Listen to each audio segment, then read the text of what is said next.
que hacen, ¿no? Hay alguna pedagoga o alguna especialista en didáctica dirá que el aprendizaje tiene que ser significativo, tiene que estar vinculado con lo que uno sabe, tiene que, bueno, unas cuantas cosas relacionado con eso, pero sobre todas las cosas tiene que tener sentido, y el sentido se lo da el lugar, el contexto, la institución, lo situado, ¿no?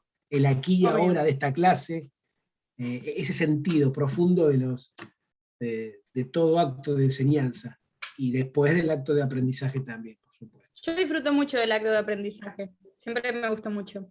Bueno, es muy importante. El otro día, ayer, asistí a una charla de un historiador que se llama, se me fue el nombre, que hablaba de eso, ¿no? Del deseo en general, ¿no? Hablaba.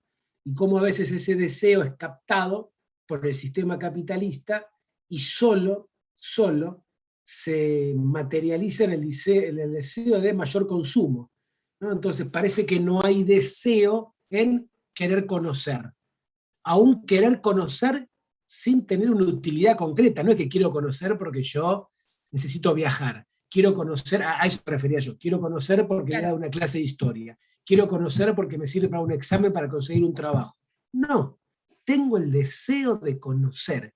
Y ese deseo, bueno, es el deseo, por supuesto que siempre el deseo es personal, porque es interno, pero las y los docentes nos tenemos que hacer cargo en parte, de esa construcción del deseo para disputarle sentido, sentido no, fuerza, a que no todos los deseos sean subsumidos al deseo de consumo.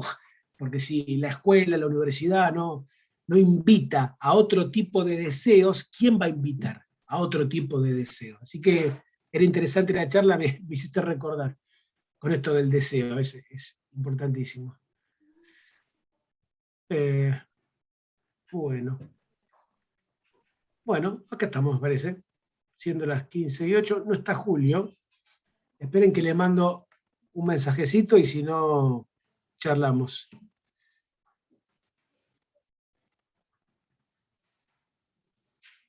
Denme un segundito, ¿eh?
Bueno, ahí le mando un mensajecito y ya me dirá.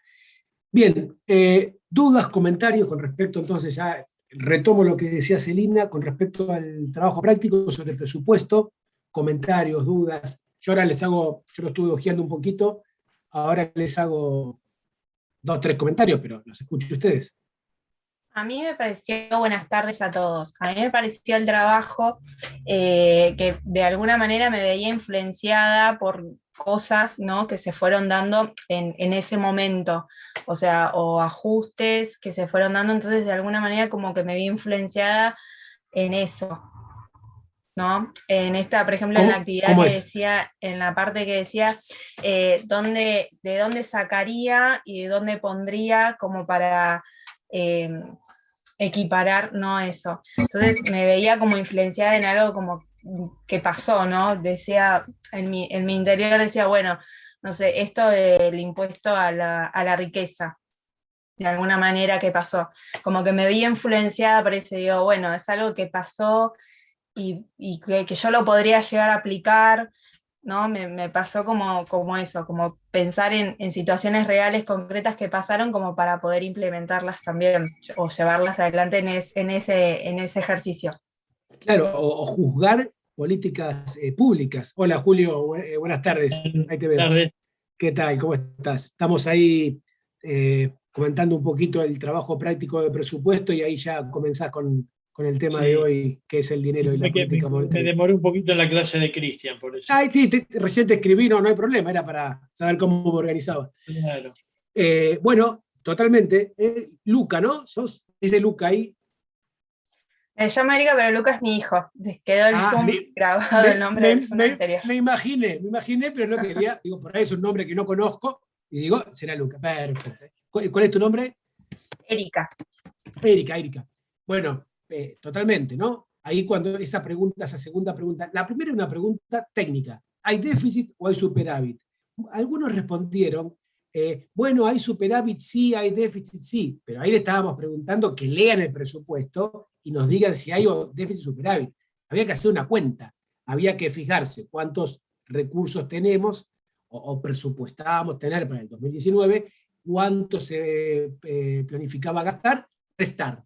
Si lo que se planificó gastar, como el caso del ejercicio, era mayor que lo que se recaudaba, lo que se planificaba recaudar o presupuestaba recaudar, el presupuesto iba con déficit. ¿Se entiende, no? Déficit. Y si no hay superávit. Si hay déficit, hay que financiarlo. O hay que emitir dinero, o pedir un préstamo, o vender algo para conseguir el dinero para ponerlo. Y yo diría, vender algo no porque debería estar en el presupuesto puesto. Voy a vender tal cosa como recurso, debería ser planificado. No vamos a decidir en el año que vamos a vender. Así que generalmente... no, que no se rompa ninguna pierna. Generalmente se financia con emisión monetaria, ¿no? Ese déficit. La segunda pregunta, como bien decía Erika, las y los invitaba a tirar de la soga, ¿no? Bueno, ¿y cuál subís y cuál bajas? ¿Por qué? Porque es fácil decir, quiero aumentar esto, pero bueno, o qué vas a bajar o qué otro impuesto vas a crear, porque de algún lado tienen que salir los recursos. Y ahí Erika comentaba esto de que se vinculaba con la realidad, obviamente. Esa era la intención. Y la última ya por el lado de los impuestos, ¿no? Ahí recuerden, estuvieron bastante bien en general, digo, o impuestos progresivos, o impuestos regresivos, o impuestos proporcionales. Y justifiquen, para mí es por esto, para mí por aquello, no quiero castigar a los que les va mejor, porque de ellos tracciona la economía, bueno, es una visión. Otra es, no, tengo que cobrar a los que les va mejor para colaborar con los que les va peor, para bajar la desigualdad. Ahí teníamos las visiones que charlamos en la clase pasada. Otra preguntita hay por ahí, o comentario del trabajo, así ya, si no, le damos ahí la palabra a Julio para comenzar. ¿Duda, comentario? ¿No? ¿Bien? Bueno, Julio, Bueno, ahí estamos. muy interesante el trabajo del presupuesto. Es quizás el mejor trabajo. No tenemos muchos en el curso, o decir, en la cursada no vamos a tener muchos trabajos prácticos, pero me parece que es el más importante de todos. Porque les hace reflexionar principalmente la pregunta de los impuestos. Si seguramente todos se pusieron a pensar qué impuesto aumentarían o crearían un nuevo impuesto, y esto si es progresivo o no. Y si uno lo piensa bien y lo analiza, va a ver que cualquier impuesto que decidamos poner o aumentar es bueno para algunas cosas y es malo para otras. Es injusto para algunos y es justo para otros. No hay ningún impuesto que sea totalmente justo. Quizás los impuestos más justos son los progresivos, ¿no es cierto? Porque están afectando más al que tiene más capacidad de pago. Pero a veces así todo no lo es siempre tan justo. Por eso en el otro curso también se generó una linda charla de debate, de preguntas, pues también una chica había dicho, bueno, yo pensé en un impuesto patrimonial, que tiene más patrimonio, tiene más capacidad, pero a veces el impuesto patrimonial no implica capacidad de pago. O sea, dejando de lado gente que tiene muchísimas propiedades o bienes, pero si yo vivo en un lugar en el centro de Lomas más o menos. Entonces, mi casa es una casa más o menos. Al lado de mi casa vive y yo tengo capacidad de pago de impuestos y no tengo problema en pagar el impuesto inmobiliario, el impuesto. Tengan en cuenta que impuestos patrimoniales muchas veces en Argentina, como hay impuestos provinciales, municipales y nacionales, se generan dobles imposiciones. O sea, a mi patrimonio de mi casa, vamos a suponer, mi casa no, porque hoy la casa habitación está casi exenta, pero supongamos que hasta hace 2 años sí. Mi casa me estaba grabada dentro de mi patrimonio, bienes personales, pero también me la grababa el Estado provincial con el impuesto inmobiliario y también me lo graba el impuesto municipal por lo que ahora llaman tasa de servicios públicos. Es decir, que por la misma propiedad yo pagaba 3 impuestos. Entonces, también hay que ver eso. Pero supongamos que aumentemos el impuesto sobre el patrimonio de las propiedades. Tengo un vecino que tiene una casa muy parecida a la mía. Sin embargo, ese vecino es un jubilado bastante más grande que yo, una persona de 80 años, que su único ingreso hoy es la jubilación. Tiene la casa porque la tiene desde, como mi casa, hace 40 años que yo tengo mi casa. Entonces, no quiere decir que naturalmente porque tengo un patrimonio tengo capacidad de pago, porque esta persona para pagar el impuesto, si le generábamos un impuesto nuevo, tendría que vender la casa para poder pagarlo, porque de la jubilación no saca los ingresos suficientes para poder pagar este excedente. O sea, en realidad no llega a fin de mes con la jubilación y llega con lo justo. O sea, uno lo ve como vive la persona. Entonces, también a veces pensar la simplificación es difícil. Por eso es que en Argentina, en todos los países, en Argentina también hay una multiplicidad de impuestos. Entonces, y con eso se busca un equilibrio, porque también hay que pensar en la necesidad de recaudación del Estado. Muchas veces el Estado necesita recaudar de manera fácil y rápida, y para eso no hay mejor que los impuestos al consumo, porque yo compro y ya pago el impuesto. No me tienen que ir a buscar a mi casa para que lo pague. Entonces, también impuestos regresivos, como es el IVA o otros impuestos al consumo, que son muy injustos por lo regresivo, para el Estado son muy útiles porque son de cobro inmediato. Entonces, bueno, también el Estado, para eso está el Congreso. Los impuestos nacionales no lo define el presidente, lo define el Congreso, no se cambian fácilmente. Entonces, bueno, es un tema importante y este tema del trabajo práctico despertó, por lo menos en el otro curso, en varios alumnos, estas cuestiones de análisis, ¿no? Primero uno dice, bueno, pongamos el impuesto a los más ricos. Bueno, pero muchas veces se ven afectados otros que no tienen capacidad de pago, o se puede restringir capaz la capacidad de producción o otras cuestiones. Así que bueno, tema interesante este de la política fiscal.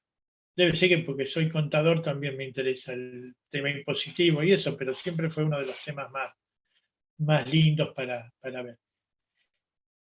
Y que tiene también muchas veces el mayor impacto en la sociedad, porque a nadie le gusta pagar impuestos, entonces la aparición de un impuesto nuevo, pues eso tiene un efecto, ¿no? A favor o en contra. Recuerden que hace poco el gobierno tomó la decisión, a través del Congreso, de subir el mínimo no imponible en el impuesto a las ganancias. O sea, tratando de que eso marque un efecto positivo. Le quita recaudación, pero por otro lado, lo que permite es a un determinado nivel de población que pagaba ese impuesto, el impuesto a las ganancias, mantener eso que pagaba ahora como capacidad de compra. Entonces, por otro lado, genera un crecimiento en la actividad. O sea, son herramientas de doble filo, muchas veces de doble sentido, y que es muy difícil para el Estado aplicarlas, modificarlas y que eso sea justo. No siempre es justo. Bueno. Julio, y nota al pie, una de las propuestas para este jueves, aparentemente, de las que se están hablando, como reacción del gobierno después de las elecciones, es aumentar de vuelta el mínimo no imponible, lo que acaba de decir Julio, subirlo un poco más, es decir, liberar, hacer más progresivo el impuesto que es progresivo. Y lo otro que como nota al pie también, como dijo Julio, ¿no? Los impuestos nos afectan, nadie quiere pagar impuestos, pero tampoco nadie quiere, y acá está el problema, que esta clase de la universidad pública, por ejemplo, tenga examen de ingreso. Es decir, bueno, tengo vacantes para 30, porque más cátedras no puedo abrir, porque no tengo dinero, Entonces entran 30, no 300. ¿Se entiende, no? Ahí está el gasto público, porque para esta clase es el gasto del Estado que lo toma de los impuestos. Fíjense digamos, cómo, me encanta lo que dijo Julio, ¿no? Cómo esto nos afecta en la vida. Muchas veces otro tipo de políticas es más diferido, es más mediado, ¿no? Tipo de cambio, administración del comercio exterior, política monetaria, es como más mediada el impacto. En esto no, en esto es como que los ciudadanos y las ciudadanas lo vemos a diario, les diría. Así que totalmente de acuerdo, sí. Perdón, Julio. No, está bárbaro, porque realmente es lindo también que los alumnos tomen conciencia de esto, de que no es un tema superficial, sino que realmente es lo que marca nuestra economía, la economía individual, ¿no?, de cada uno de nosotros. Bueno, y hoy ya hablamos mucho de política fiscal, que es esto del gasto y del impuesto y un poco la regulación. Vamos a otro tipo de herramientas que llamamos política monetaria. En la clase de hoy vamos a ver otras herramientas que tiene el Estado para intervenir en la economía. Cuando hablamos de política monetaria hablamos de la moneda, del dinero, ¿no es cierto?, de lo que usamos nosotros habitualmente y de que algunos demandamos. Yo no sé si ustedes demandan o no dinero, yo después les voy a contar que yo sí demando dinero, ¿para qué? Pero lo que primero vamos a comentar es que el Estado va a aplicar una política monetaria que tiene que ver con la cantidad de dinero que va a haber para que ese circuito de la economía que vimos desde la primera clase funcione más o menos ágilmente. Es decir, no podría existir hoy, en una sociedad como la de hoy, una economía sin dinero. Siempre tiene que haber dinero.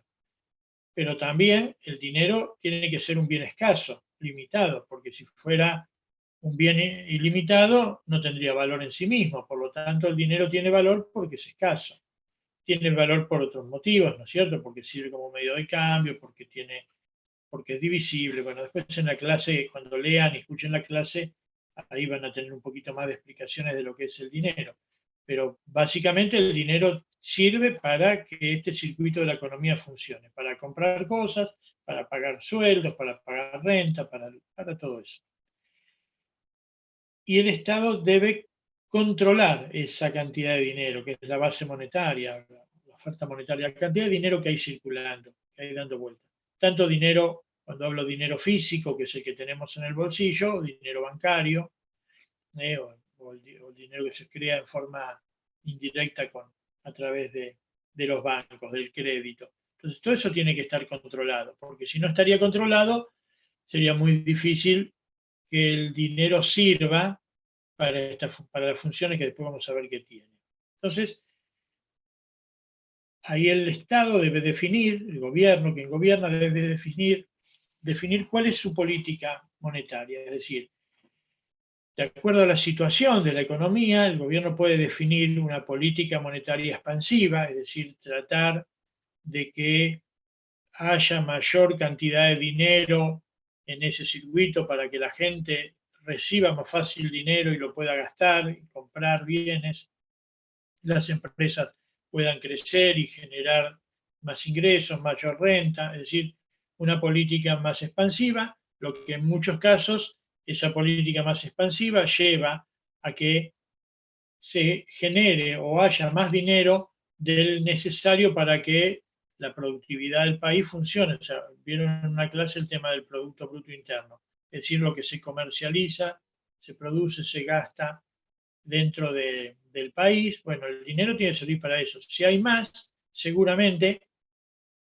va a haber algún sector, o va a haber muchos sectores que quieran apropiarse de esa mayor cantidad de dinero. ¿A través de qué? Del aumento de precios. Si hay más dinero, aumento el precio de los bienes, total, va a haber quien lo pague porque hay dinero. Entonces el Estado tiene que regular eso como una también de las cuestiones que tienen que ver con el tema de la inflación, ¿no? Otro tema que está muy relacionado con la moneda. Entonces, vamos a ver, por ejemplo, seguramente en los próximos 2 meses, una política monetaria expansiva. Lo que decíamos recién, por ejemplo, del impuesto a las ganancias, ¿no es cierto? Si aumentamos el mínimo no imponible del impuesto a las ganancias, estamos tomando una medida que va a generar que haya más dinero en poder de los particulares para poder funcionar económicamente. Pero también puede ser que el gobierno plantee una política restrictiva, es decir, una política monetaria de enfriamiento de la economía.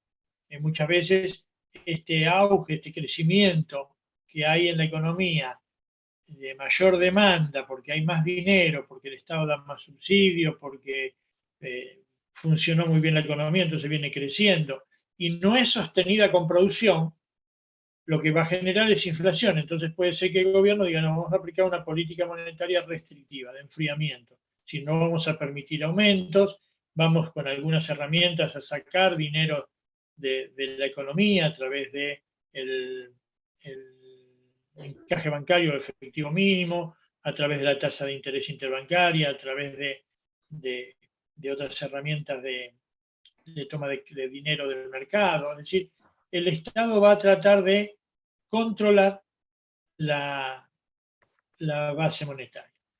Alguien pregunta qué política tenía hasta ahora. Este tipo de gobiernos, los gobiernos como fueron los de los Kirchner antes de Macri, como es el gobierno actual, en general, los anteriores tenían una política bastante expansiva, es decir, bastante, o sea, muy expansiva, o sea, atacar el proceso inflacionario con más demanda y no con menos demanda, sino para forzar a que haya un crecimiento de la actividad productiva.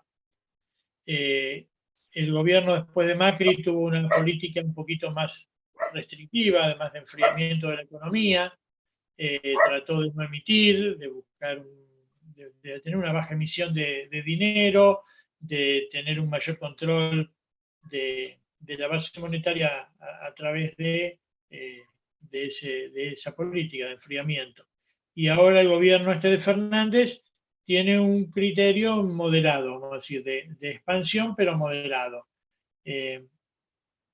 Durante mucho tiempo, inclusive con la pandemia, aunque hubo subsidios especiales por el tema de la pandemia, por la caída de la actividad económica, el Estado buscó no emitir dinero y arreglarse con el dinero que había en circulación, aplicando algunas herramientas de política monetaria para que el dinero esté mayormente en el circuito económico. Pero son políticas que las van cambiando, las pueden cambiar o las pueden ir regulando día a día, no es algo, son de efecto inmediato. Yo de un día para el otro le digo al banco que preste menos y eso restringe la cantidad de dinero circulante, vamos a decir. Ya no hay crédito, baja el crédito, baja la capacidad de compra de la gente.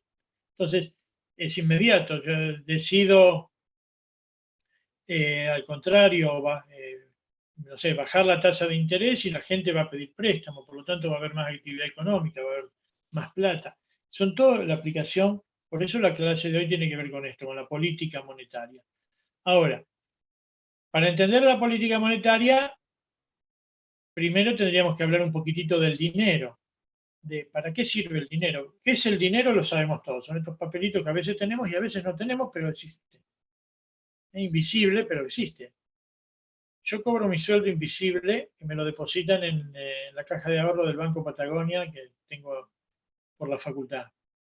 Y mi sueldo me lo depositan ahí. Y yo de manera invisible uso todos esos billetes que en algún lado deben estar, pero que yo no los veo, con mi tarjeta de débito.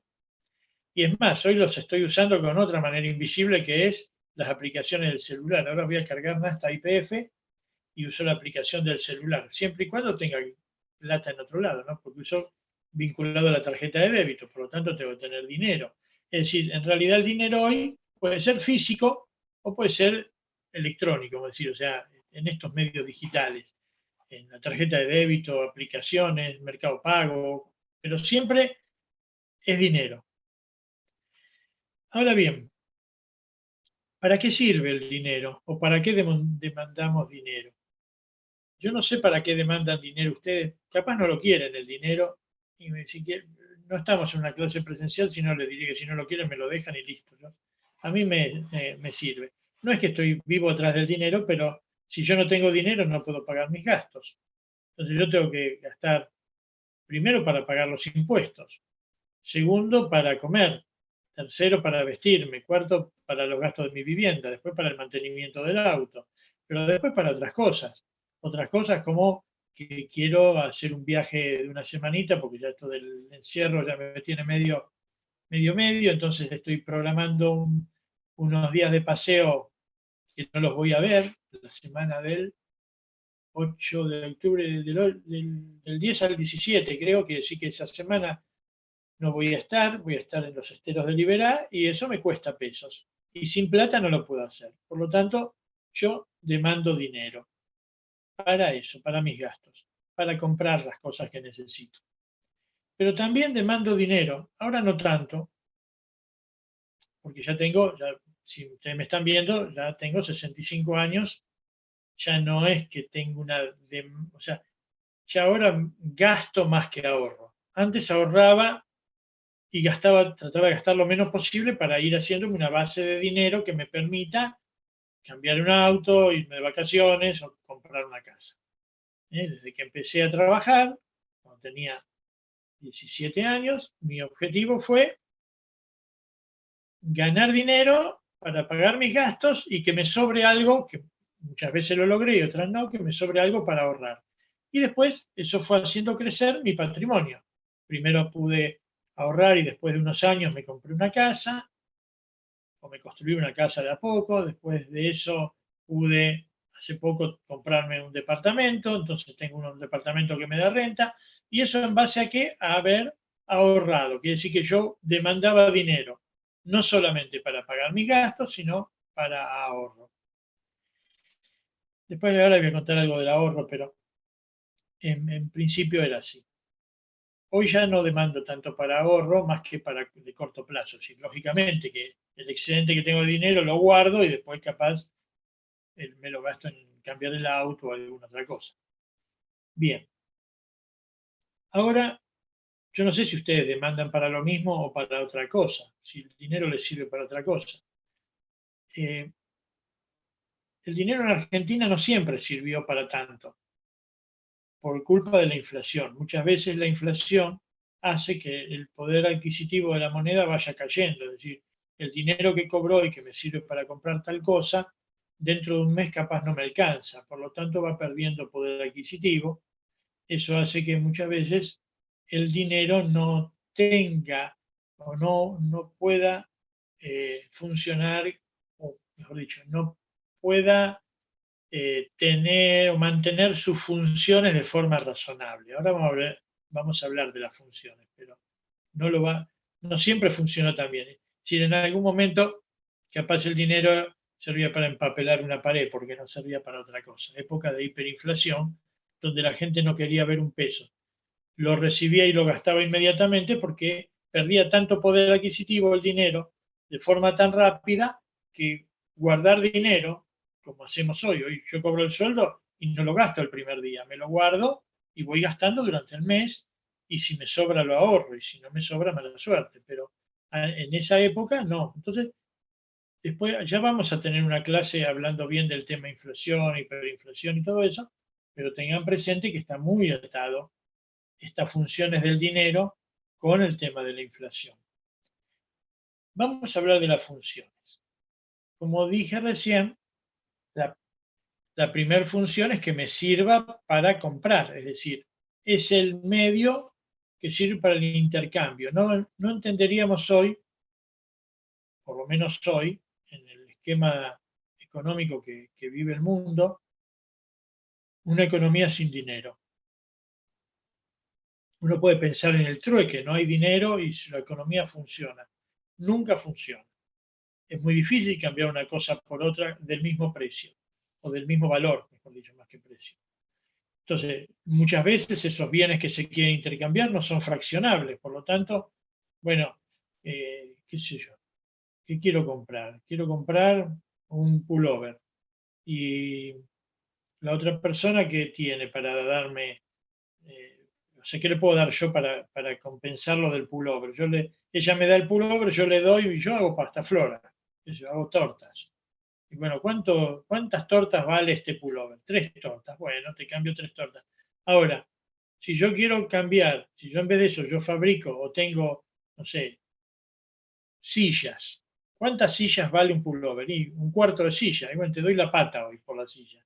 Mañana te doy la otra pata y así por el pullover. O sea, es muy difícil un intercambio con trueque, así que olvídense, cuando acá hay trueque, el trueque se reemplaza de verdad por unos tiquecitos, créditos o algo que capaz a alguno le queda la historia. Pues nosotros hemos vivido, no nosotros, yo, Carlos también bastante, pero yo que soy más viejo, hemos vivido tantas cosas referido a la política monetaria y al dinero y al valor del dinero en Argentina, que podrías hablar hoy yo toda una tarde de lo que pasó con el dinero en Argentina desde que yo nací en el año 1956, que son muchos años.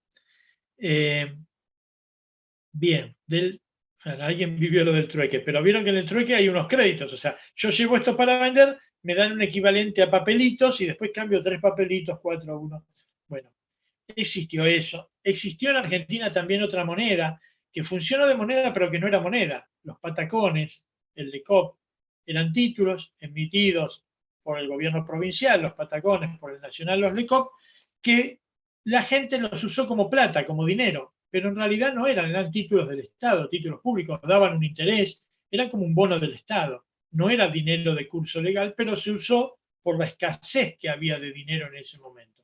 Entonces, el Estado lo aplicó porque el Estado entraba en una posición de insolvencia porque no tenía capacidad de tener dinero, épocas recesivas, épocas de cobro de pocos impuestos. Bueno, entonces el Estado generó estos títulos, los puso de manera obligatoria, es decir, no me preguntó, ¿usted quiere cobrar el sueldo de la facultad en patacones o en LECOP en ese momento? Y yo le hubiera dicho que no, a mí dame pesos. Y sin embargo el Estado, creo que en ese momento fue un 30% de mi sueldo, creo que era el 30%, ya no me acuerdo, me lo depositaba en estos patacones o LECOP. Bueno, de esa manera me obligaron a mí, ¿yo qué hago con esos títulos públicos? Yo no le pedí al Estado ahorrar en títulos públicos, ni invertir, ni nada, ni tenía idea. ¿Qué tuve que hacer? Decir, mire, voy al kiosco y pago con patacones. Y el del kiosco dice, si no te acepto los patacones, no te vendo. Entonces te acepto los patacones. Total, después con los patacones yo puedo pagar impuestos. El impuesto a los ingresos brutos, por ejemplo. O algún proveedor me lo permite pasar también y me acepta patacones. Quiere decir que también funcionó como dinero. En realidad, el dinero es lo que nosotros en este momento aceptamos como una unidad de intercambio. Hoy se llama pesos. Cuando yo nací, se llamaba peso moneda nacional. Después lo cambiaron y se llamó peso ley, después peso argentino, después austral, y no me debe quedar ahí. Ahora peso. Bueno, no importa. Lo que nos importa es lo que hoy tenemos, los australes, recuerda. Lo que hoy tenemos son pesos. Y eso es lo que nos importa.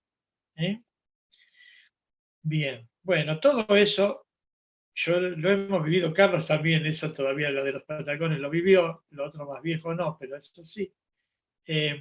Así que bueno, nada, el tema es que el dinero sirve, la principal función es para el intercambio. Mientras todos aceptemos el peso como moneda de intercambio, la economía funciona ágilmente.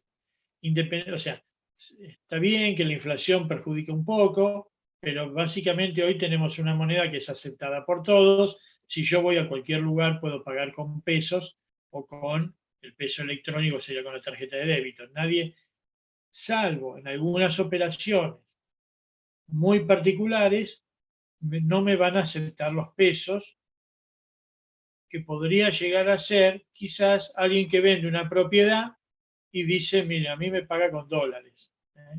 Pero es raro. Hoy, en general, la economía argentina acepta pesos. Bueno, ahora volvemos a entrar al mismo link. Nos vemos en un minuto cuando Carlos nos vuelva a habilitar a todos.